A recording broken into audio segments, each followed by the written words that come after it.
Hi friends, lunch menu பார்க்கலாம். White rice, vegetable போட்ட kurma, beans பொரியல், கடலை மாவு, ரவா சேர்த்த ஸ்வீட். இதுக்கு ரெசிபி தனியாக போடுறேன். உருளைக்கிழங்கு வறுத்த எண்ணெயில் பட்டை, கிராம்பு, ஏலக்காய் பொரிய விட்டு 3 பல்லாரி வெங்காயத்தை கொஞ்சம் உப்பு சேர்த்து நல்லா வதக்கி விட்டு அது வதங்கினதும் 1 டேபிள் ஸ்பூன் இஞ்சி பூண்டு பேஸ்ட்டு பச்சை வாசனை போகிற அளவு வதக்கிட்டு 1 தக்காளி பழம் கட் பண்ணதையும் ஒரு வதக்கிட்டு உருளைக்கிழங்கு, கத்திரிக்காய், பீன்ஸை சேர்த்து ஒரு வதக்கிட்டு மஞ்சள் தூள், மிளகாய் தூள், கரம் மசாலா, ஜீரகத்தூள், மல்லித்தூள் எல்லாம் சேர்த்து ஒரு வதக்கிட்டு தயிர் கொஞ்சம் சேர்த்து தேவையான அளவு கல் உப்பு சேர்த்து கொஞ்சம் தண்ணி விடுற சமயத்தில் அரைவேக்காடாக வேக வச்சுருந்த சுண்டைக்கல்லையும் சேர்த்துக்கிறேன்.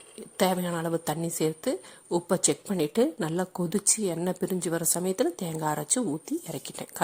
எண்ணெய் சூடேறினதும் கடுகு, உளுந்து, கருவேப்பிலை, காஞ்ச மிளகாய் கிள்ளி தாளித்து ஒரு வல்லாரி வெங்காயம் கட் பண்ணது, கொஞ்சம் கடலை பருப்பு, தேவையான அளவு உப்பு சேர்த்து நல்லா வதக்கி விட்டுட்டு மஞ்சள் தூள், ஜீரகத்தூள், பெருங்காயத்தூள் சேர்த்து அதோடு கட் பண்ணி வச்சுருக்கிற பீன்ஸையும் சேர்த்து 2 வதக்கிட்டு தேவையான அளவு தண்ணி சேர்த்து உப்பு தேவையான அளவு சேர்த்துக்கிட்டு நல்லா கொதித்து தண்ணி வற்றுற சமயத்தில் தேங்காய் அரைச்சி சேர்த்துக்கிட்டு இறக்கிட்டேன். ட்ரை பண்ணி பாருங்கள், என்ஜாய் பண்ணி